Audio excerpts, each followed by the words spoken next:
دیکھو عائشہ بیگم، میں آخری موقع دے رہا ہوں تمہیں، اگر اس بار بھی لڑکی پیدا ہوئی نا تو میں دوسری شادی کر لوں گا۔ اور 10 سال ہو گئے بیٹے کا منہ نہیں دیکھا، ہر بار بیٹے کی آس میں بیٹی، بس اب مجھ سے اور صبر نہیں ہوتا، اسے آخری موقع سمجھو، مجھے تو لگتا ہے تم بیٹا پیدا کر ہی نہیں سکتی۔ کمرے میں تینوں بیٹیاں مولوی عبدالحق کی باتیں سن کر تھر تھر کانپ رہی تھیں۔ باپ کا بے جا غصہ اور ماں کی بے بسی دیکھ کر بڑی بیٹی بسمہ سے رہا نہ گیا اور وہ باپ کے سامنے آ گئی۔ ابا، آپ نے وہ حدیث نہیں سنی؟ ہمارے پیارے نبی صلی اللہ علیہ وآلہ وسلم نے فرمایا کہ جس نے اپنی بیٹیوں کی اچھی پرورش کی تو وہ جنت میں میرے ساتھ یوں ہوگا۔ بسمہ نے اپنی شہادت اور ساتھ والی انگلی جوڑ کر دکھائی۔ آپ تو خوش نصیب ہیں کہ بیٹیاں آپ کی جنت کا ذریعہ بن رہی ہیں۔ بس بس میرے سامنے زبان نہ کھولو، اسی لیے نہیں پڑھایا کہ باپ کے آگے زبان چلاؤ، اور زوردار تماچا اس کے پھول سے گالوں پر جڑ دیا۔ یہ میرا اٹل فیصلہ ہے، اس بار بھی بیٹی ہوئی تو میں اپنا حق استعمال کروں گا۔ یہ اسی عورت کی نحوست ہے جو اولاد نرینہ نہیں ہو رہی۔ مولوی عبدالحق غصے سے تنتناتے ظہر کی نماز کے لیے چل دیے۔ کیا وہ نہیں جانتے کہ اللہ کی مرضی کے بغیر پتہ بھی نہیں ہلتا؟ وہ تو بچوں کو قرآن پڑھاتے ہیں، وہ جانتے ہیں کہ آپ کا قصور نہیں، پھر کیوں آپ کے ساتھ یہ سلوک روا رکھتے ہیں؟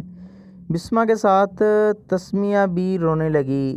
بابا نے تو کبھی ہمیں بھی پیار نہیں کیا، جیسے اس دنیا میں ہم اپنی مرضی سے آئی ہیں۔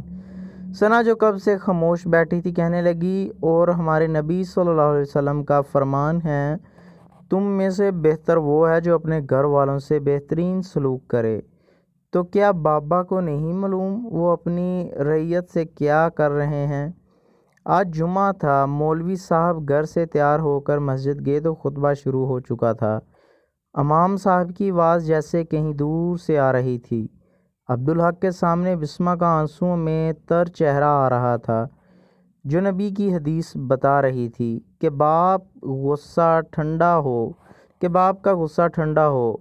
نبی صلی اللہ علیہ وسلم کا فرمان ہے، جس کی 3 بیٹیاں ہوں اور وہ ان کی اچھی پرورش کرے، وہ جنت میں میرے ساتھ ایسے ہوگا۔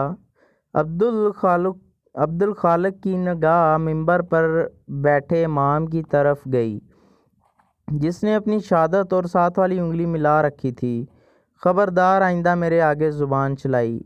انہی بسمہ سے کہے الفاظ یاد رہے تھے اور آنسو ان کی داڑھی بھگو رہے تھے۔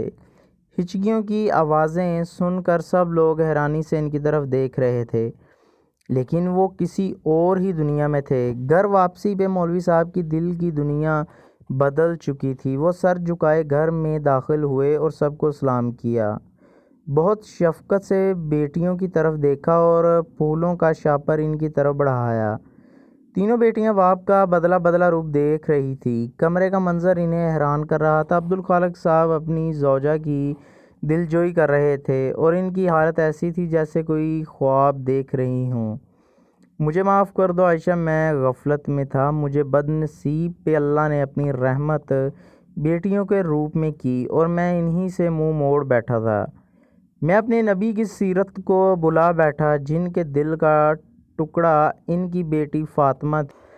اور بچیاں، مجھے معاف کر دو، اور بسمہ میرے بچے، تو نے میری آنکھیں کھول دیں۔ پہلی دفعہ تینوں بچیاں بغیر خوف کے باپ کے پاس کھڑی تھیں۔